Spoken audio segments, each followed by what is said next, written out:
Well,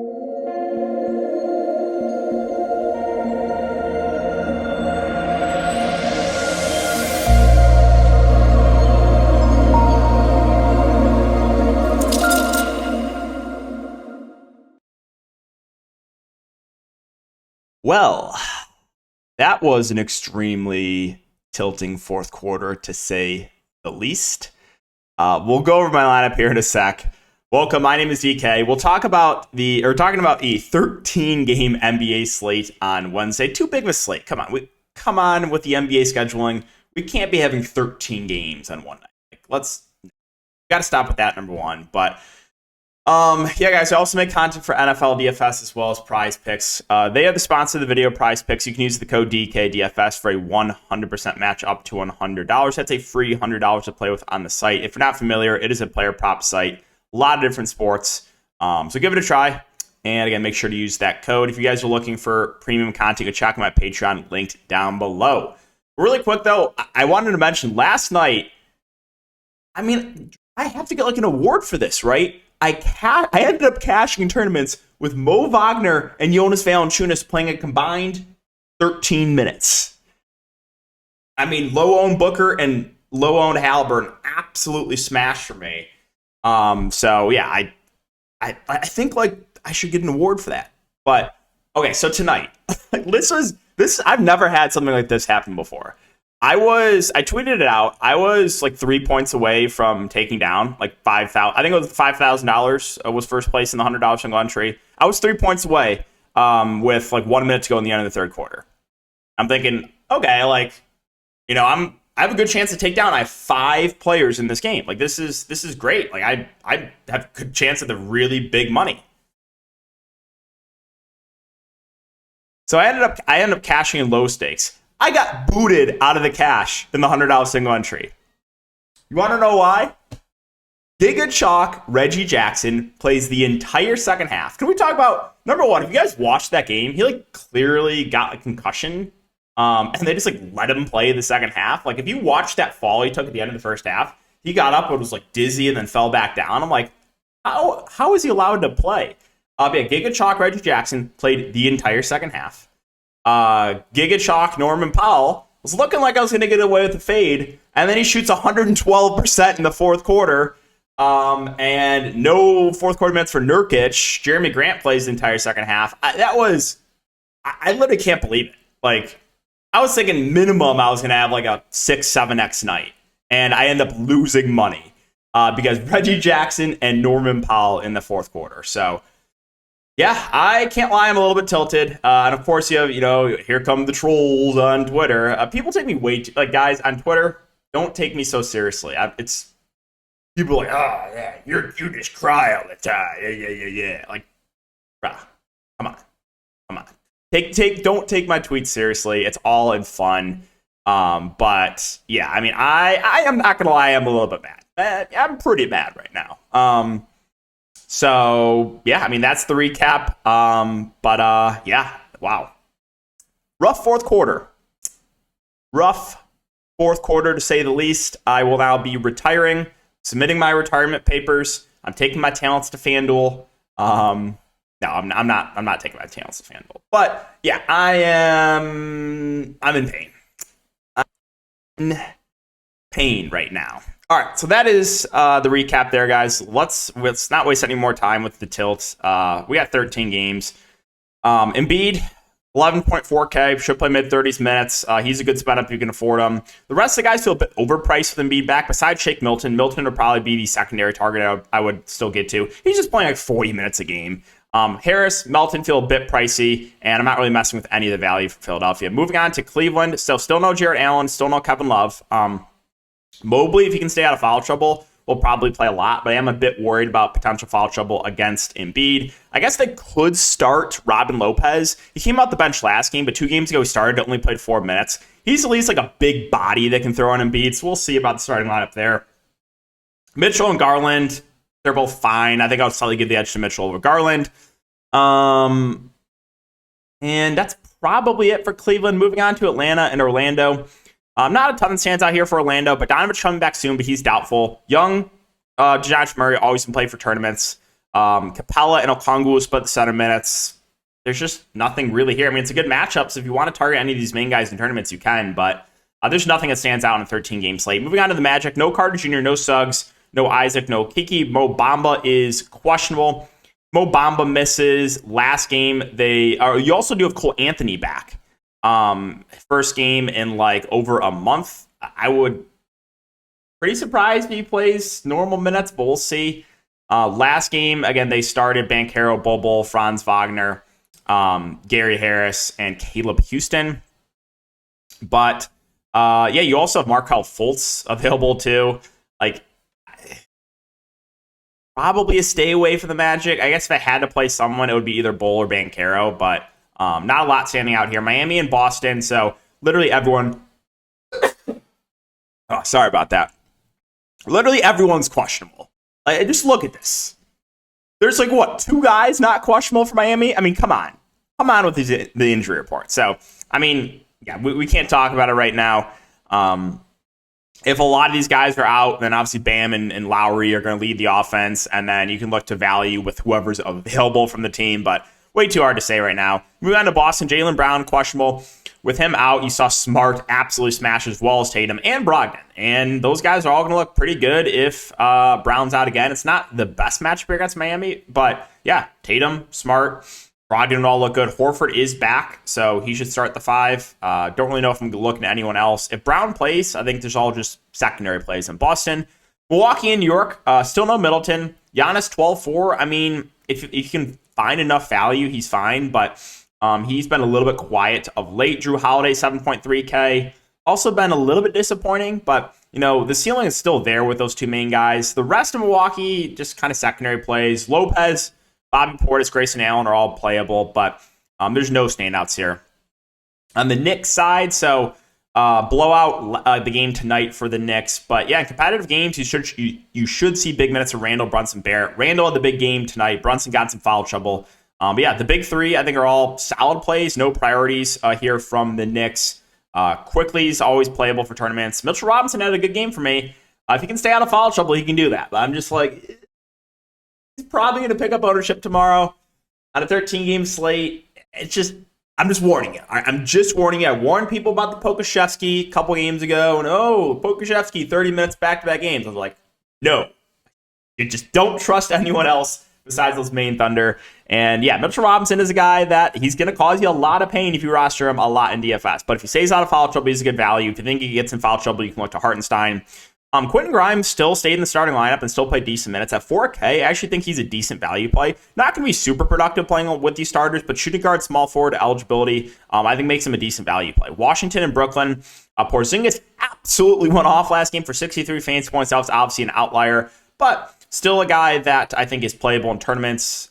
Beal, Kuzma, Beal price is about right. Denny's prices come up a bit. There's not a ton else here for Washington that I'm interested in. Moving on to Brooklyn, no Ben Simmons. TJ Warren, I think, is coming back soon. In a few days. So Nick Claxton, if he can stay out of foul trouble, probably going to play all the minutes he can handle. I would guess 30-plus minutes. So I think Claxton's the guy that stands out the most to me here for Brooklyn. Kyrie, 8-5. KD, they probably have to do a bit more of the ball handling with Ben Simmons out. They're both playable. I think it's easier to get to Kyrie for his price. Royce O'Neal's fine. Seth Curry, 4-2. I mean, he's been seeing like mid-20s minutes. The downside of Seth Curry is he's score independent, but when he's knocking down shots, he can get you there. And yeah, it's probably it for the Nets. Spurs and Thunder, no Pirtle, no Sohan, couple questionable guys in the bench with Richardson, Bates, Diep, Langford. So we'll see who's available. With Pirtle out, I would think it's Zach Collins that starts. If he does, he's going to stand out as a pretty good value play. He's a good point per minute guy, and if he finds his way into more minutes, like if he starts, he should. So I do like Zach Collins. It's just whatever the smart thing to do is. Pop's not going to do it. It's not going to happen. All right, if you play a Spur tomorrow, you're probably going to get popped. But yeah, as far as the rest of the Spurs go, Trey Jones, Keldon Johnson, Devin Vassell, all solid in a good matchup. There's no priorities, but I think they all look pretty good for the price points.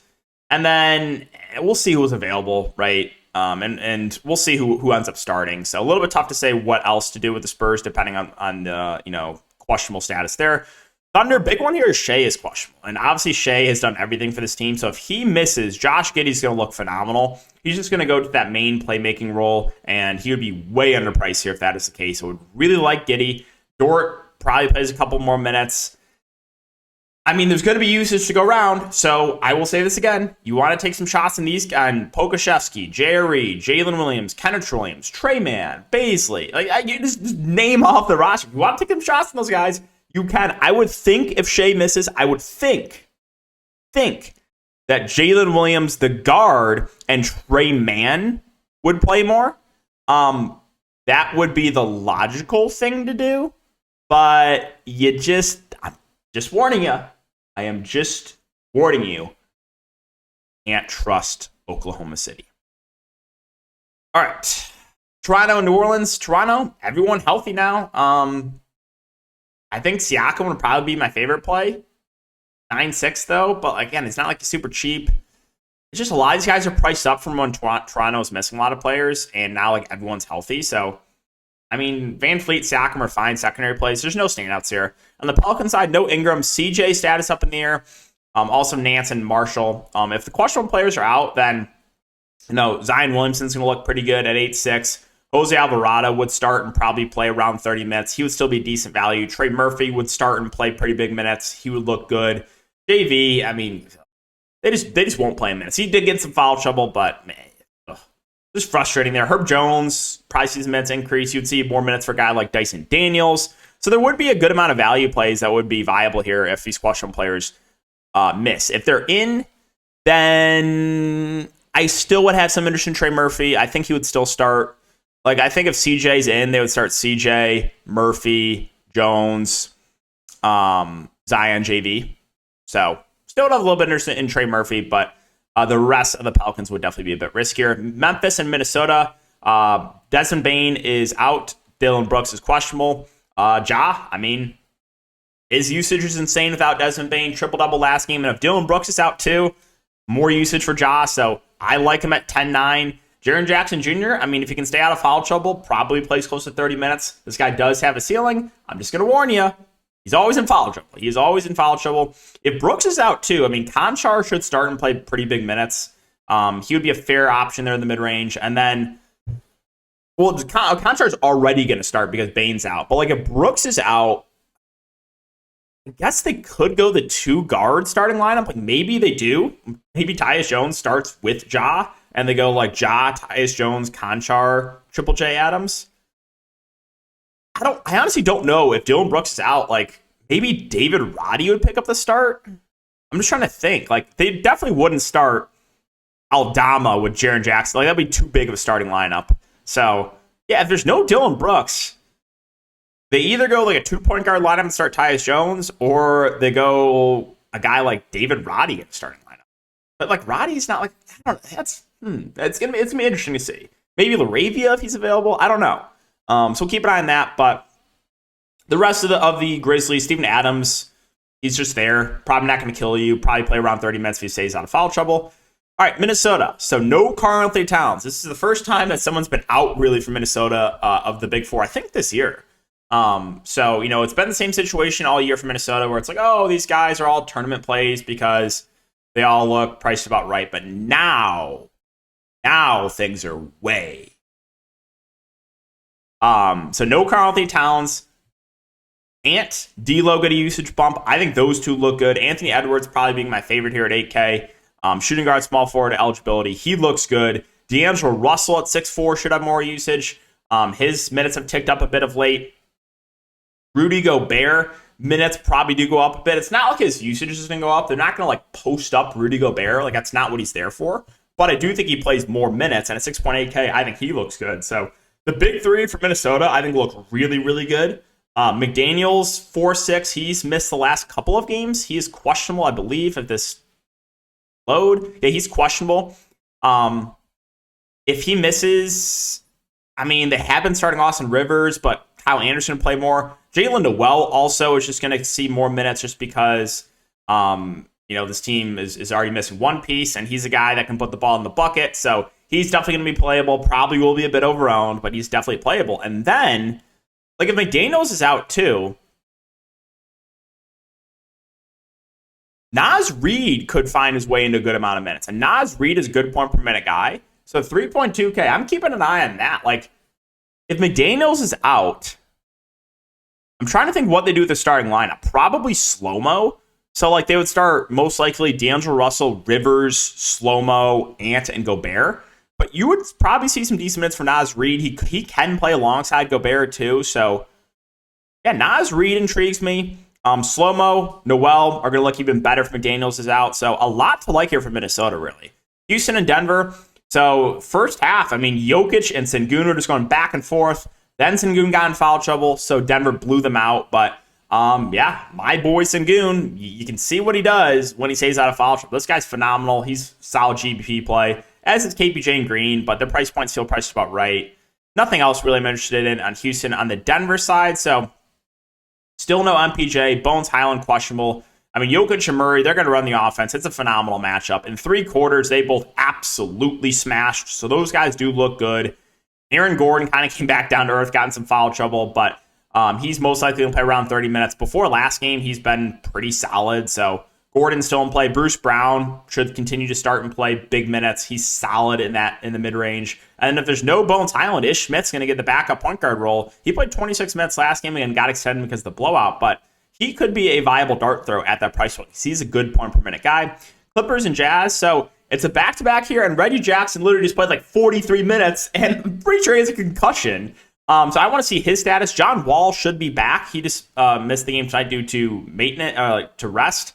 But yeah, I mean, man, Paul, Reggie, if he plays Morris, John Wall, that's where the offense is going to run. Zubats, if he closes, is going to be a solid option. You saw them close small, like Batum closed the game tonight. And you saw what Norman Powell did in the fourth quarter. Just broke my heart. Just put a knife in me and twist it. Like oh my God, that was ever frustrating to watch. But yeah, I mean, those guys are going to look good. I will say, like Powell and Reggie probably will be a bit over-owned, especially after what happened tonight. But if Reggie's going to play 40 minutes again, then yes, he's a really good play at that price point. So a good amount to like here for the Clippers. We'll see who's available. And keep an eye on the Reggie status because, like, I'm pretty sure he has a concussion. Moving on to Utah. So Mike Conley's still out. Markkanen, Clarkson, they both look solid at their respective price points. Their minutes have ticked way, way up. Markkanen had a big game last game. Clarkson, again, he's been playing like mid-30s minutes. They both look decent. Kelly Olynyk at 5'7" should continue to play low 30s minutes. He feels a bit too cheap. Sexton should start and play around 30 minutes. There are times where they don't close with him, but if he plays 30-plus minutes, he still looks like a decent option. Malik Beasley is playable, but again, relatively score-independent, but he's playing a lot of minutes recently too. Vanderbilt's minutes have ticked down. Everyone else is just like dart throws to THT, Kessler, and NAW off the bench. Chicago and Phoenix. Chicago, no standouts, but I think the big three look like solid tournament plays. DeRozan, Vooch, Levine. The issue, again, is just like trying to figure out who it's going to be on a night-to-night basis, but I think all 3 of those guys are certainly in play. We have Io probable. I mean, he's been playing like mid-20s minutes. He's been disappointing. Russo probable as well, so that's another body back in the mix. I'll always mention Drummond just because he's a good point per minute guy. He went for 25 fantasy points in 14 minutes. Like, if Vooch gets in foul trouble or the game blows out or if something weird happens, Drummond can always break the slate.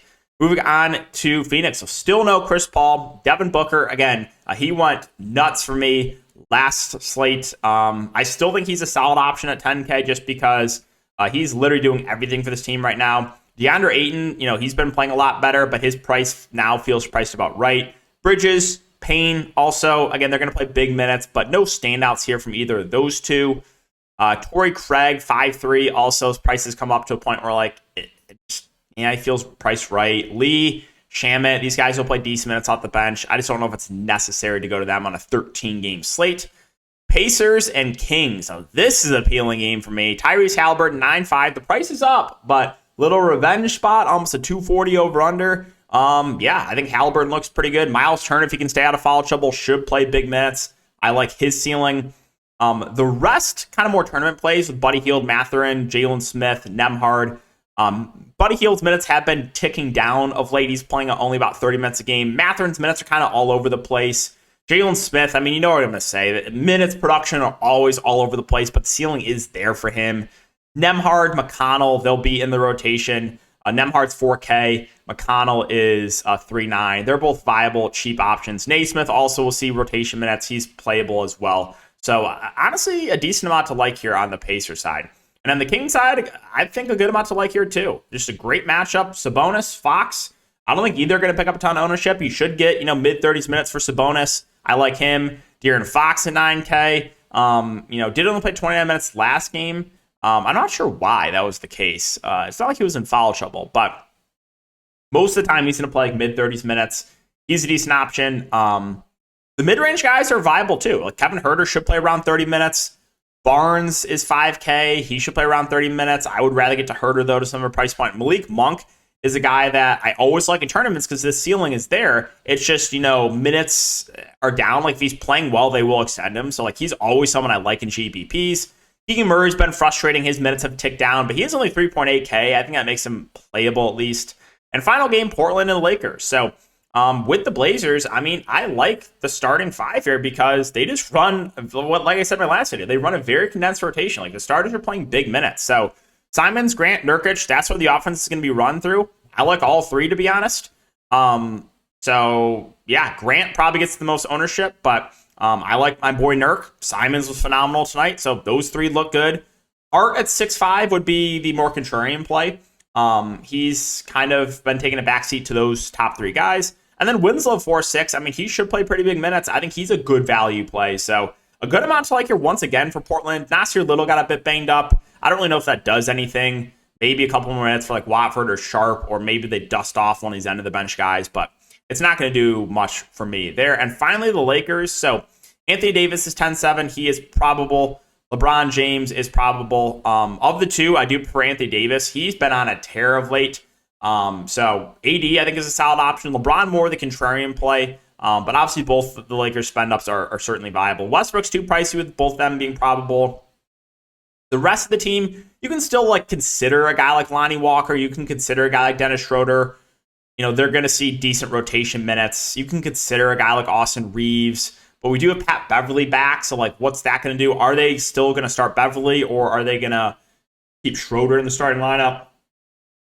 Roy Brown, he'll see rotation minutes, but he's low usage. He has only 3-4. There's some playable options here, but definitely no standouts on a 13-game slate. So, yeah, guys, that's going to wrap it up for me. Super frustrating fourth quarter there once again. But, hey, what can you do? I've had worse. I've honestly had way worse beats. So, it is what it is. But I really do appreciate you guys for watching the videos as always.